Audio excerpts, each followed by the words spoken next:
Aquí estamos en el canal de YouTube de Solowrestling con una nueva entrevista. En este caso me acompaña el luchador ultraviolento de GCW que esta semana estará viajando a México para hacer este tour por las ciudades de Pachuca, Estado de México y Monterrey. G-Raver. Hello, G-Raver. How are you doing?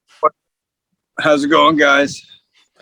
Things good. Well, first of all, how are you doing? It's been a crazy years. Also because of the pandemic. In your case, because of your injury that kept you like out of the ring for almost 1 year and a half. So, how's everything going in this crazy 2021 for you? It's been really crazy for sure. Especially, like I said, coming back almost a year and 4 months after my injury and stuff like that. And I didn't know if I'd really be ready for it.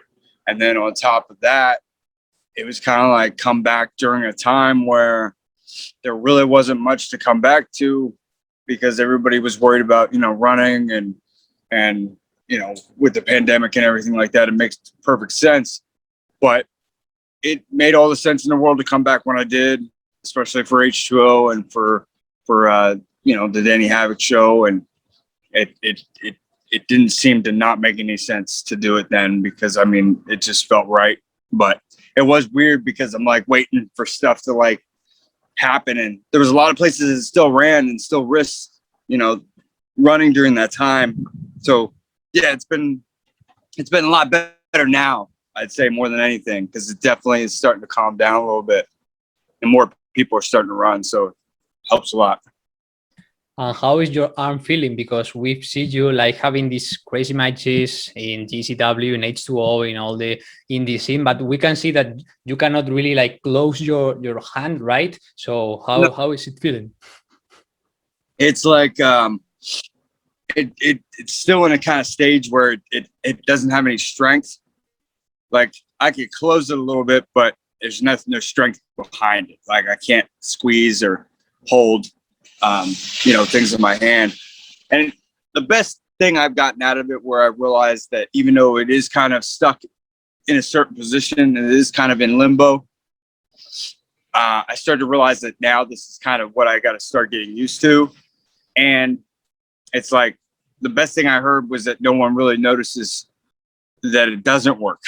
So that's kind of a good thing too. So if I'm having these matches and doing these things and people really aren't noticing that it's affecting me, that's probably my best, the best result out of that in my eyes is that it's not noticeable.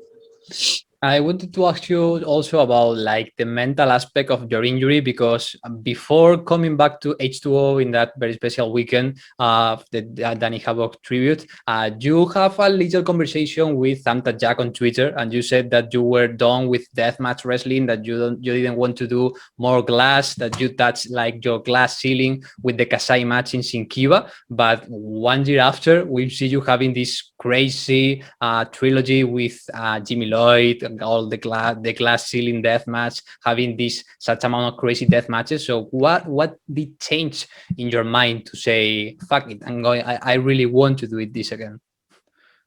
That's probably the best question, because the truth is, and I always felt bad about having that conversation with Thumbtack, because I appreciate Thumbtack's opinion on it and where he stands and where he feels like I don't need to do that kind of stuff. But the more I thought about it, I still don't want to do that stuff. I honestly don't. But to me, that there's no other really like another way to tell that story. You know what I mean? For me, it was like, what would be the catalyst to wanting me to continue to try to hurt Jimmy or try to hurt Jimmy in the worst way possible? Well, it would only be to include those things that hurt me in the first place.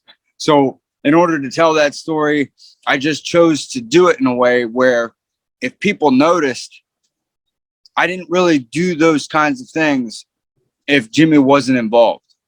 So like everything that I had done deathmatch wise or on a high scale of deathmatch, what I consider just throwing myself right back into it, was with Jimmy.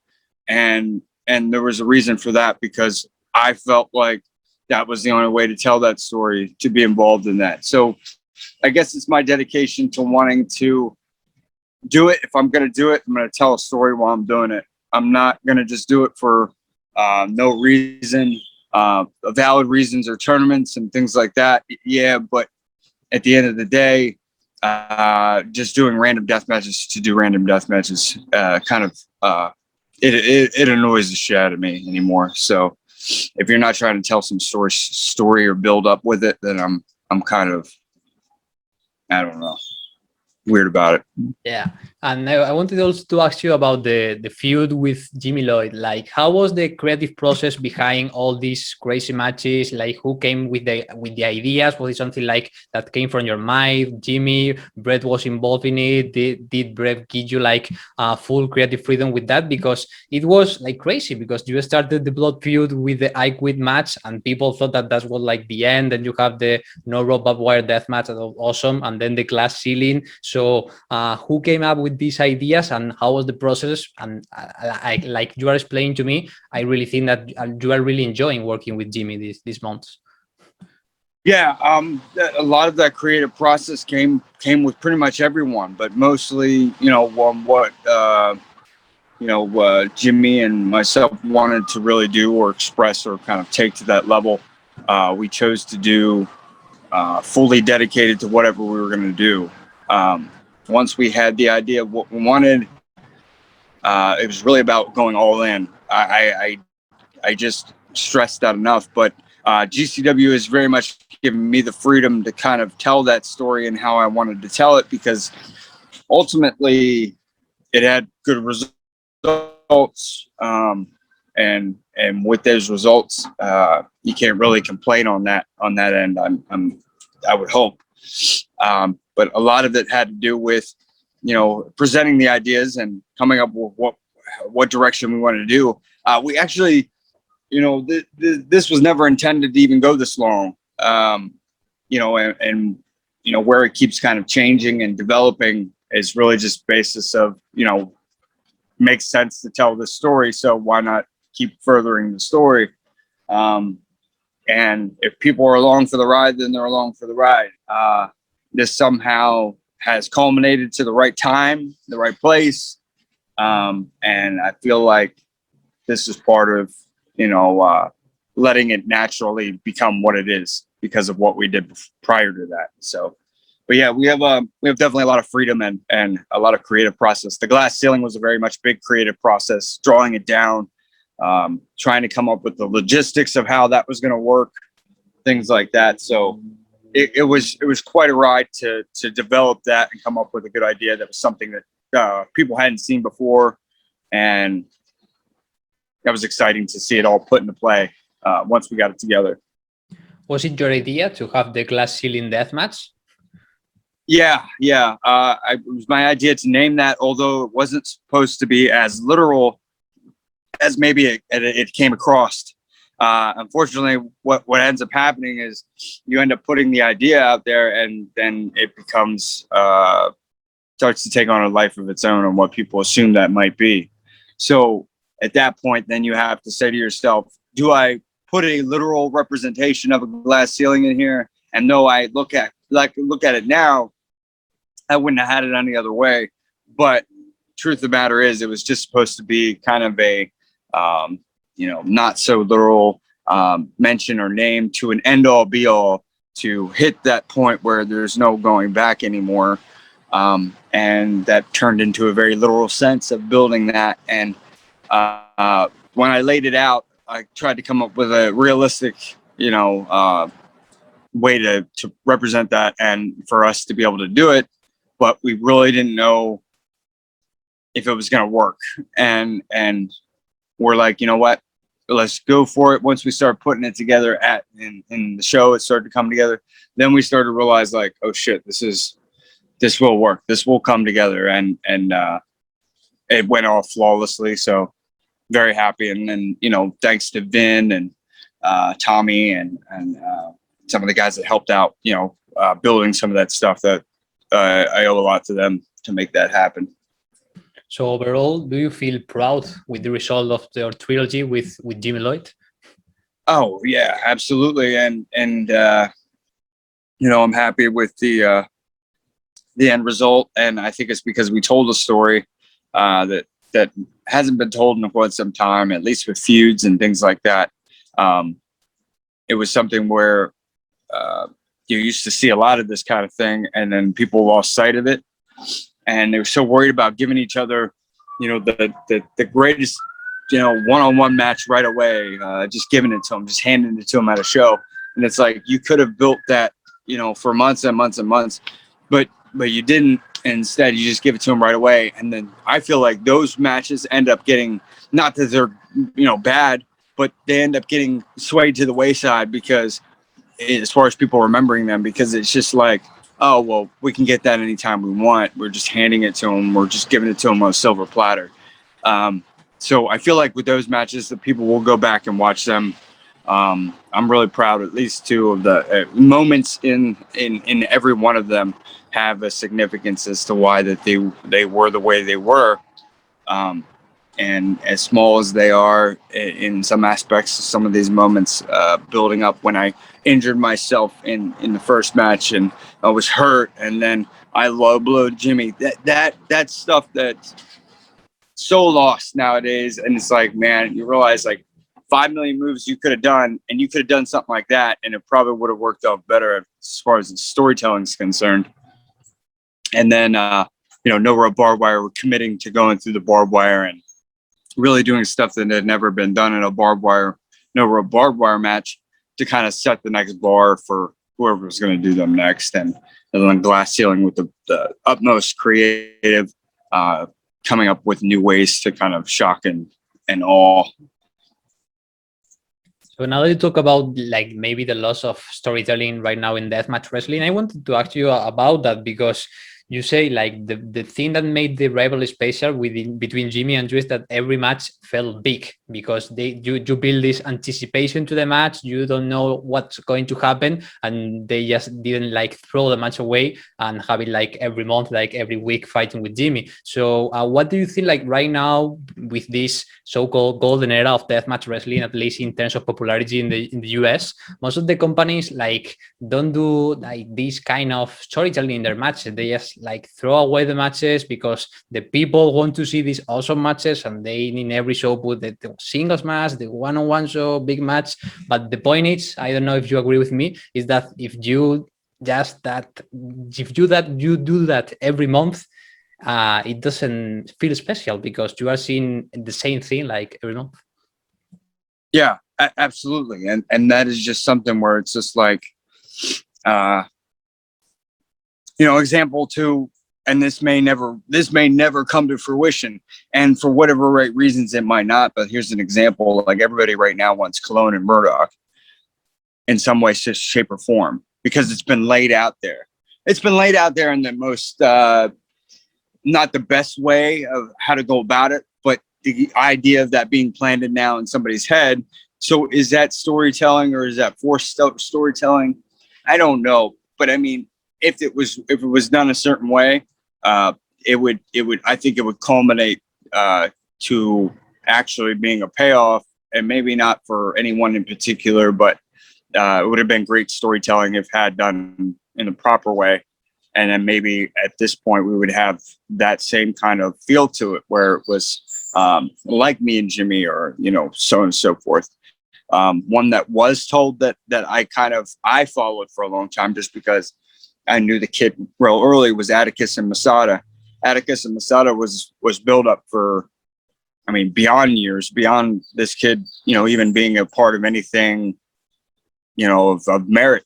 And once he finally got a chance to do it, those guys killed it.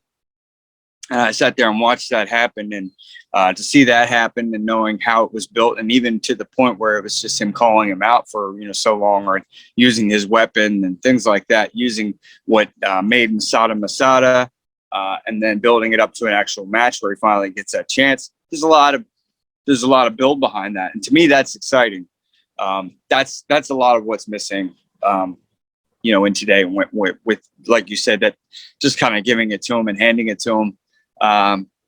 Do I want to see more of that? Yeah, I'd like to see more of it, but I think everybody's so worried about just having the biggest draw, or the biggest match that they could possibly put out. right away to get the next, the doors, the door ticket sales and pre-ordered and blah, blah, blah. Just looking short term and not long term, like you want to sell out all these shows, but you don't look at the big picture long term. So yeah, it's where it is. Yep. So talking about like big things, before talking about Mexico, I wanted to ask you about the TOS, because I don't know if, correct me if I'm wrong, but I think that you weren't supposed at first to be in the tournament, but then you ended up going to the tournament, right? I think so. I was supposed to, I wasn't intended to be in the tournament at all. For TOS, and I guess the playing field was laid out a long time ago what to do, and that didn't come to fruition based on I don't care. Bullshit. And then it was offered to me to do it, and I didn't know if I sat there and I thought about it, and I'm like, I just, once again, it comes back down to the fact that, do I want to do this, or why do I have to do this anymore? I don't really feel like I have to. And then once I got in, and we knew that we wanted to tell those stories, individually tell the stories of why we're doing what we're doing. Because the truth is, me and Alex never got a rematch from TOS 4 whenever I ate shit out the ring and knocked myself unconscious. And that was a moment in itself, because a lot of people would ask me, well, what was supposed to happen? And I've left that up to, in the air, because it's just like, what was supposed to happen is subjective. But the fact is that me and Alex really never got to do it on that stage. We did do it on a GCW stage, but so that was my story, that was where I wanted to go. I wanted to go to the finals again. I wanted to go, to that point. But I had people that wanted to prove themselves, like Effie. And then I had a kid that has been in these before, but didn't make it as far. And now he's got to the second round. Then involving, of course, Jimmy Lloyd and distracting me from doing what I intended to do in the first place. But originally, no, like I wasn't supposed to be a part of that, but I did it based on the fact of like simply just saying, hey, pay a fuck attention, because you're going to have these opportunities, and I didn't get these opportunities that soon. And I wish I did. I wish I did, get that opportunity a lot sooner in life. I'd probably be in a place where I wanted to be a lot sooner, though I wouldn't have changed my path on how I got here.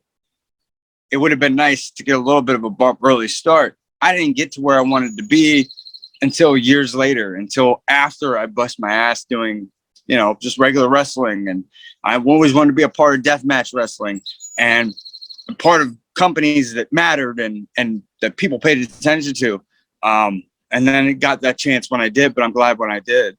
But when you miss out on opportunities like this based on some politics and bullshit, I can't subscribe to that. And, I support those people, I support everybody, support all my friends. But it's just like, come on, let's just get to the meaning behind this in the first place. We could have a very interesting mix of people involved in a lot of things. And now there seems to be some segregation and things like that. And, I can't attest to what all it's because of, why and what it's for, but the biggest reason for me being in that was because I'm just tired of people not taking their opportunities, and then I took the opportunity to tell my story. The politics, always thinking about the politics and not what is best for the wrestlers. No, that's pretty common in indie wrestling. But talking about good things, TOS, you had the match with Effie. How was being the opener for one of the biggest gates in GCW history, the first real GCW crowd in almost a year and a half, and you absolutely kill it with Effie that really wanted to prove that he belonged in deathmatch wrestling. People loved that. How was the atmosphere? How was the energy for that opener in the showboat? Oh, I mean, that was absolutely great. Right from we already kind of knew, me and Effie already felt it out. we already knew it was going to be good, because we'd always wanted to work with each other before, and we knew that we came to do whatever we were going to do. And we're like, you know what, we might go a little long, and we did go a little long, but it would be worth it, because I knew that going forward there'd be some other things that wouldn't be as long, or so on and so forth. But to open up the show, and I think about that, I thought back to when I opened up the show for TOS4 with Nick Gage. It was kind of in this weird roles reverse thing, and I felt like, man, here's my opportunity to do something with somebody that's getting into this realm, and they're willing to do whatever they can do to make it amazing. And we already kind of knew that, so we already had a really good vibe. But then once we hit and we got out there, we were like, oh man, we got this. Like, it felt great, and I'm so glad it was with Effie to start off, and it was the first match to start off the tournament, because we knew we had it down, and we weren't worried at all. Once Nick went out and said his piece and popped the crowd, and we were right out there, and we knew what we were going to do, and everything came across fantastic. And yeah, couldn't ask for a better opener, better opponent for that, because Effie was on point. It's really important to have these big crowds, but because wrestling is always best with a crowd, but I think in deathmatch wrestling that's even more important, because that adrenaline rush that you get when you are all bloody with all the cuts, I think that the crowd really pops up the match and really gives you that energy to really reach to the next level. I think that you can have a great match with a little crowd, but you cannot have like these classic big death matches without that energetic crowd, right? I agree too. And this was like the first crowd that, like, once you hit the curtain and you could see everybody, like you could see it at a distance, that place was pretty filled up. We're like, oh yeah. Then we really knew, like, you got to vibe with that too. That's how it was even the barbed wire and the glass ceiling match. When me and Jimmy went out and stuff, we saw that crowd, and we were like, finally, like, there's some crowd. But this was like maximum level. Like, they really pushed it on this one, and so it was great to have that crowd in front of us when we went out there to do all that, because that is important. Sure.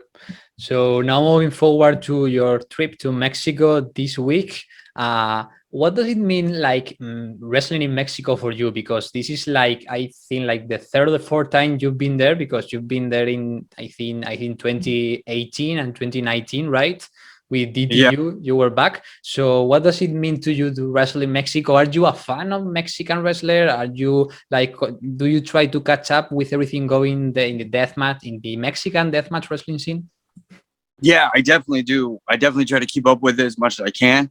I also, this is now almost, I think it's like my fourth or fifth time going up. Fourth, I think it's my fourth.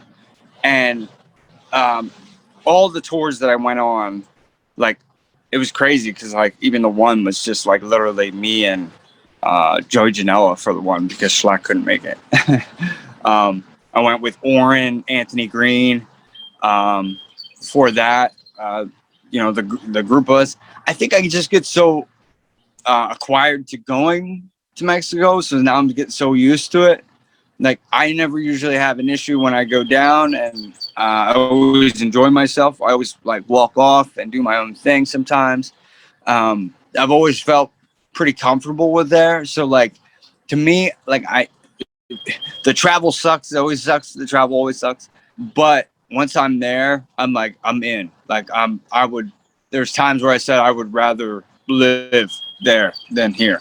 So like, I'm very much embrace the culture. I very much embrace being there and getting to see and meet some of the other wrestlers, and especially wrestlers I've always seen or I see every time I go down. They're like friends and family to me. So like, it's cool to go back and see them and get a chance to see them when they can't come here yet. And that in itself, in a whole, is always good. Like, me and Arrow Boy have been friends for quite some time. Definitely strong friendship there, because me and him just always been cool. Like, I went with him and his son to the pyramids and stuff like that the one year, and he took me around to a couple different places and stuff like that. So me and him always really, really bonded. And course, Miedo and Ciclope that's a given. Always, since meeting them, since wrestling them at early GCW shows and stuff like that. So it excites me once I'm there. Like, and plus I like to go around and shop for weird shit and bootleg toys and all kinds of stuff. So I get excited when I'm there for sure. I just hate the plane travel. Sure. And wrestling wise, do you see a different wrestling in front of Mexican crowd to American crowd? Do you see also any difference between the styles in the American deathmatch wrestling style and the lucha extrema in Mexico? Is there like any big difference, do you feel?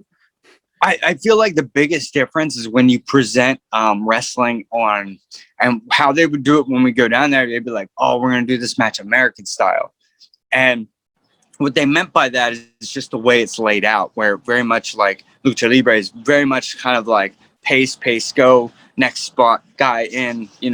It's just this rapid ECW almost effect, where it's just like you keep it going, you keep it segueing into the next thing. With American style, like more or less, they really try to say like, oh, we take a moment, or we build to this thing, or we're brawling on the outside a little bit, and it's cool to see them kind of want to adapt to our style too, in a sense.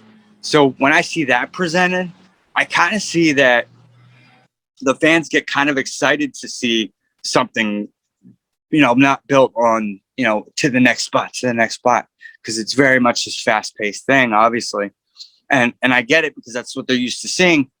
So when they don't see that, when they see it slowed down a little bit, or they see like a little weird moment where like there's a mouthing off and stuff, like they do that still in their own regard. But when we see it do it with us, or how we build to it, they really get excited to see that.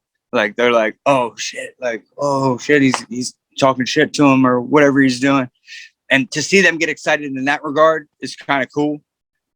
And the other thing that I noticed too, I mean, almost every time, without a shadow of a doubt, we would have weapons involved in the matches, which I always loved, because ideally it's the same way, where we don't build a match based on just weapons. Like we build a match and then we make weapons part of that match. So they do that too, but they do it in a way where they're just like, they don't even consider the weapons at all.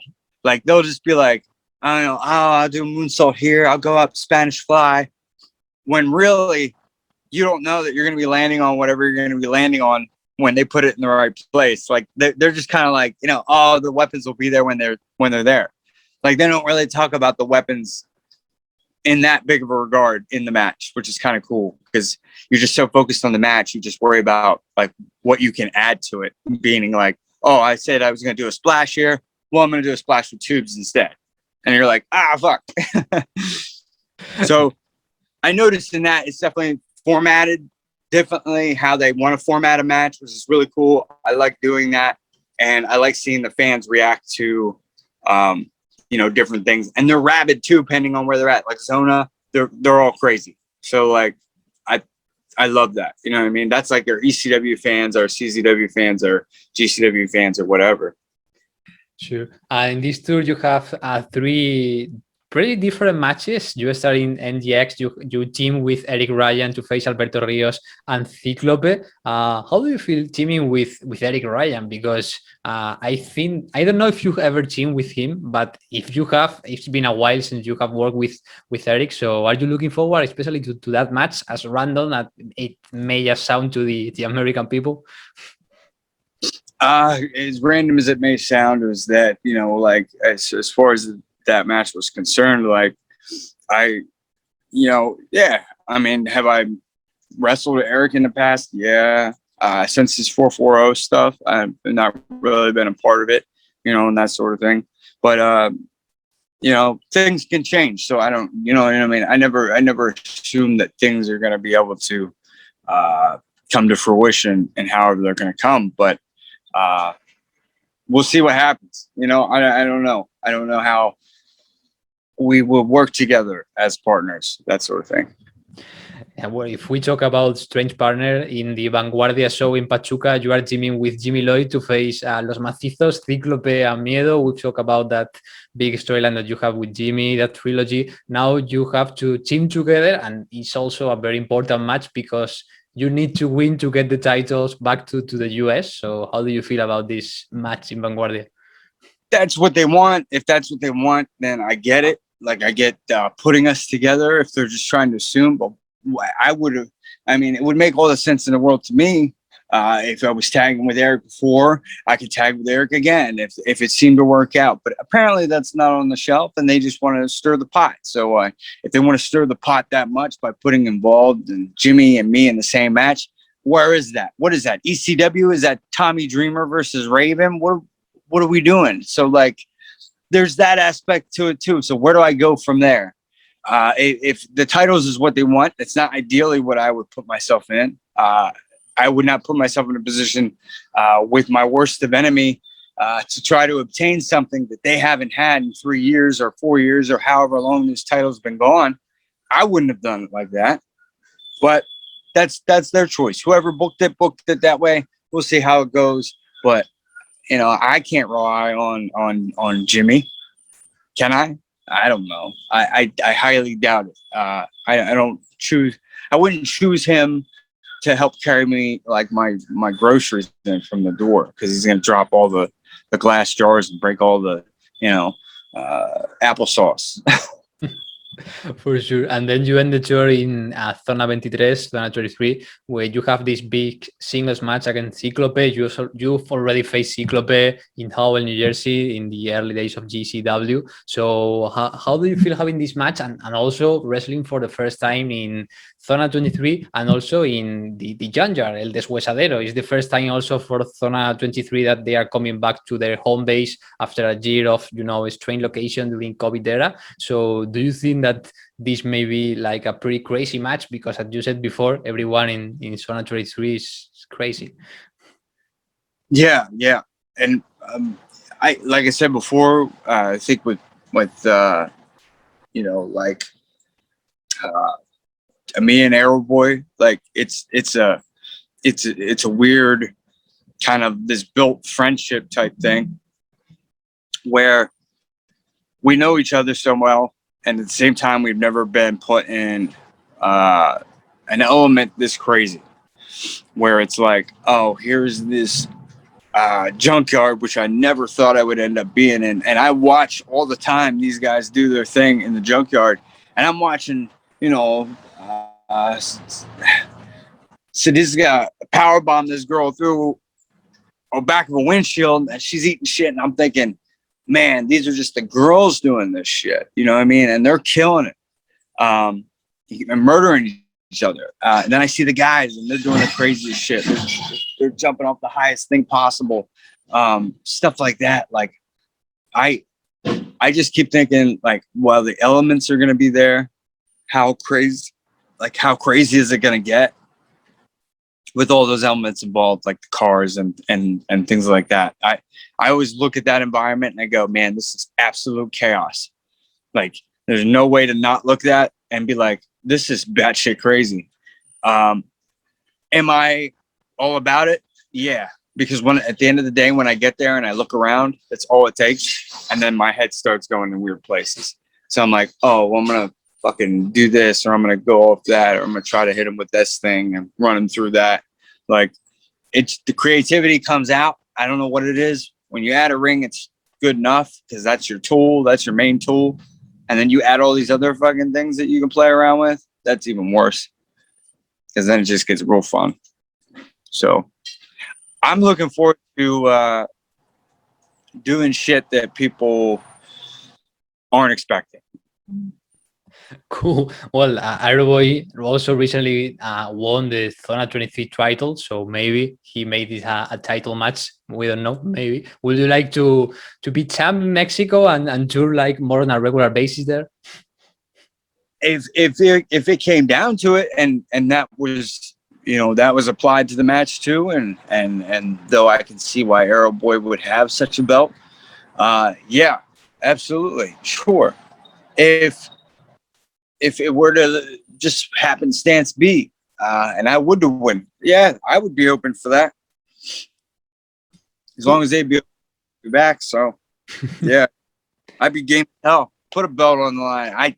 It's been a long time since I've had any titles in my hand. So, and it's not to say that I hadn't earned that spots. I just didn't really get a opportunity back to get a chance at those. So I'd be all about it, especially if it was a belt that wasn't here in America.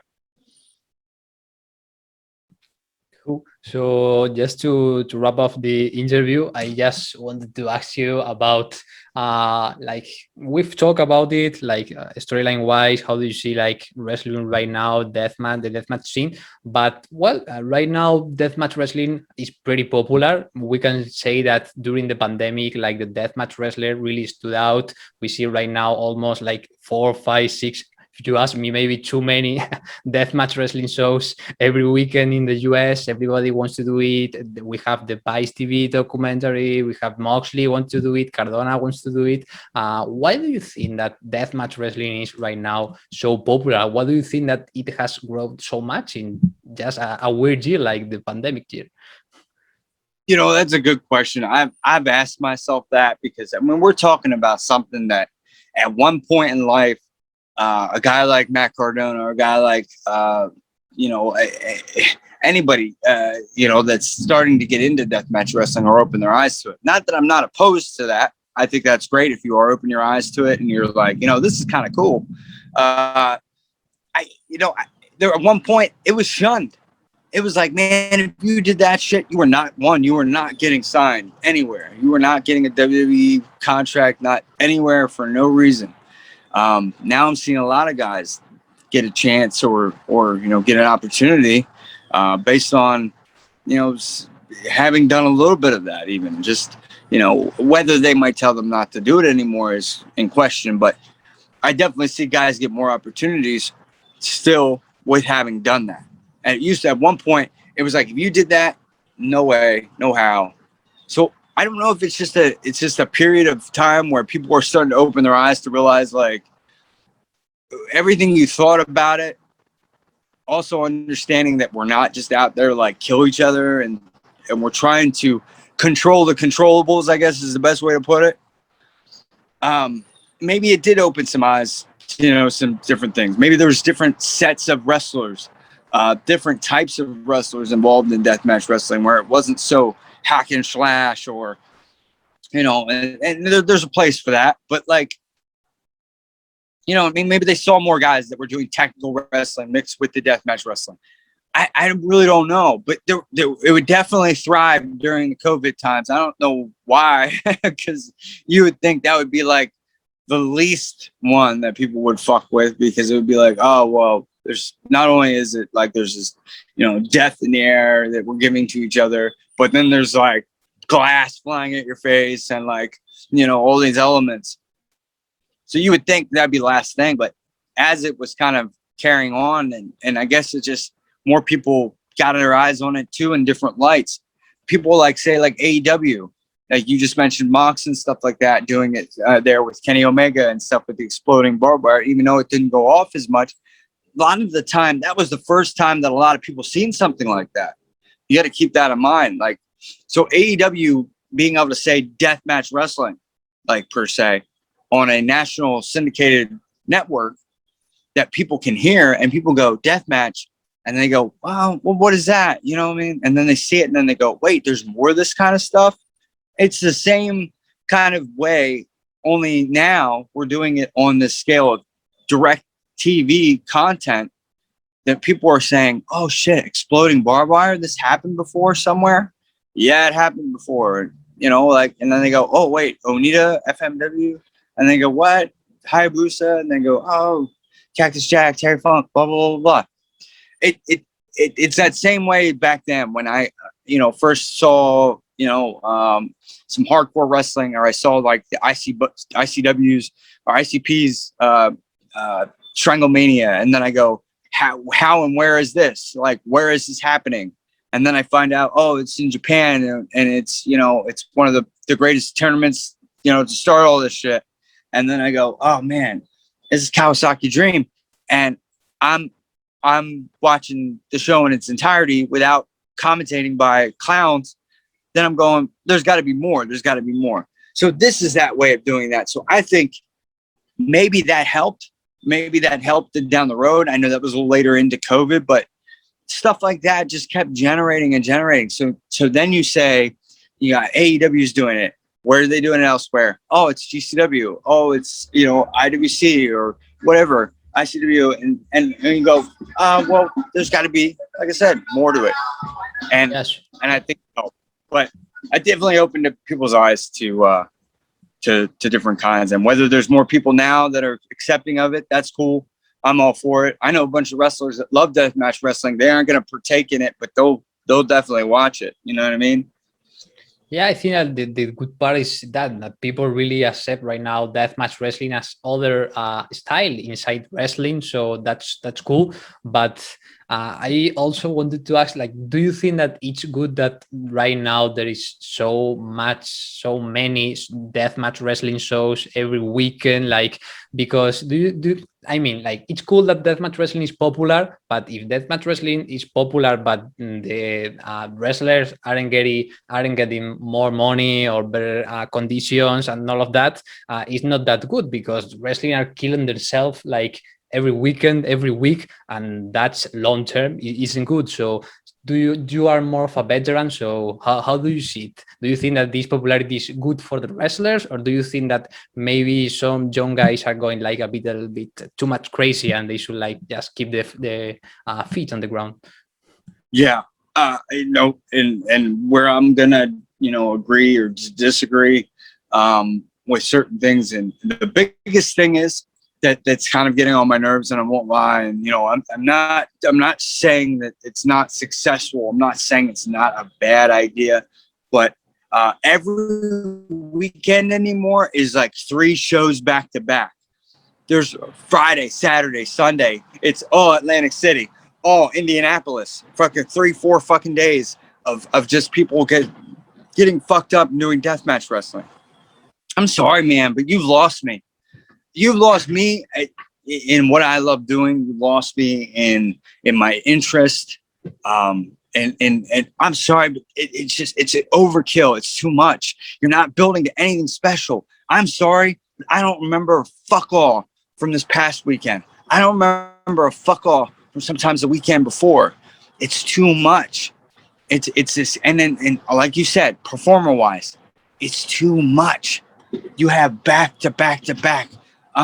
When you think back to it, even though these guys went hard, and I'm not discrediting anything that they've done or anybody prior to me has done, Nick Gage, Thumbtack Jack, Nick Mondo, any Necro Butcher, any of those guys prior, even them didn't have this kind of schedule. It was broken up more. And I don't care who argues with me about this fucking point, but it's the truth. It was very much broken up a little bit better for them, where they could have a little bit of space. Now, don't get me wrong, they went hard as fuck when they did. So did it really, it might have really just caught up with them just right at that point. But it was definitely spaced out more. The tournaments were spaced out more. And like not every match was a 200 light tube death match like we see right now. Like now, every show wants to have like 1,000 light tubes, and I get that people like that, but it's overkill, and also it's bad for the wrestlers because you are going to kill the guys. It is, and you're right, and that's kind of where I was going with this. Every single match is like throw a million light tubes, throw a million fucking panes of glass, throw this and this and this. I'm sorry, man, but I'm burnt the fuck out on it. Like I support my friends, but the truth is once you have it so that there's this consecutive back-to-back days, and then there's all these matches and they're all the fucking same, nothing you've done has really stood out at all. I'm sorry, it's just what it is. I would rather have the best thing I loved, I think, more recently was one, our stipulations for TOS. Our stipulations for TOS were built in a certain way to do a certain thing. Then we had not only the stipulations there, but in Masters of Pain, Ian did the same thing, and it was perfect. It was perfectly built the way that it was, and then by the time we get to the finals, that's where all the fucking tubes were. aside from that, you know, you had me and Jimmy with ladders and fucking scaffolding and all kinds of shit. And then you had, Taipei. Then you had no rope. Then you had Schlacken and Mercer just going out and fucking each other up on a truck. Like, there was difference in it. There wasn't just tubes everywhere. It wasn't just this nonstop battle of tubes and glass. And that's what's become anymore. I'm sorry, but like, to me, you've lost my interest and I'm involved in the shit. Like, I'm sorry, but you can put together amazing card all you want. At the end of the day, you've lost me if it's this consecutive thing. If this is constant, I'm so sick of the 3 fucking day weekend things, because this used to just be a once in a while fucking thing, and now it's just like everyone's like, oh, we gotta run 3 days and do 3 days of Like it's spectacular. It's WrestleMania week every month. Yeah, It isn't special anymore. I'll pass, man. Like I'll be a part of the ones that like, I'm looking forward to homecoming and stuff like that and stuff coming up when I get back from Mexico. I'm looking forward to it because we also have H2O there, which is really cool, and that's a different product in itself. And it's building in a way. Like homecoming 2 is not a deathmatch tournament. It's not 3 days of deathmatch. We got homecoming with different feds and split company type thing, and it's cool. And we got regular match for the most part. And you know what I mean? Like I can support that. I got no problem. But when it's 3 back-to-back days of nonstop blood and gore, and you have 3 deathmatch companies running a 3-day thing, I'm lost. Sorry, you lost me. You can have a great match. Maybe there'll be 1 or 2 that stick out to me, but other than that, you've lost me. I give 2 shits. I definitely agree with you. So just to end this interview, maybe on a positive note, like what can your fans expect from G-Raver for this 2021? We see you pretty involved in H2O. Maybe we can see you more there. Will you be like more involved in GCW? Are you planning to work in other places? What are like some of your goals that you have in this crazy year, this crazy time, 2021? I think, you'll continuously see me. I've heavily involved myself in H2O. I think you'll still continue to see me at GCW, of course. As long as we present, some good storytelling and stuff and ways to excite the fans for, like the next time around, then I'm game. And so far so good. I mean, as far as telling my story, and they seem to enjoy it, and I seem to enjoy it. So as long as myself and Brett is happy with what's going on, then I'm happy there. As far as going new places or doing new things, what do I want to do? I mean, everybody, like, I want to go back to Japan at some point. Doesn't have to happen this year. I didn't think I'd be going back to Mexico, and I'm doing that. So like, it's kind of I'm along for the ride. I know where I'm going. I know what I want to do. I know what I want to focus on. I already know what I have established as far as who I am and what I do in wrestling nowadays. If I haven't done that, then you're getting the wrong picture. You're not seeing it, the same way. But I'm fine with where I'm at. I'm very content with being in the position that I'm in, and I want to see, I want to see my friends succeed and do better. And all the companies and shit that are running, I want to see them do better too. But I also want to see it not be a matter of like we said, burning out everybody. And I'm not gonna burn myself out as much as I try to say I'm not going to. Sometimes I do, but yeah. Any goal I'd say is just to focus on what I want to focus on. If that's good, then I'm happy. Then whatever else comes this way, then I'm here for it. You know what I mean?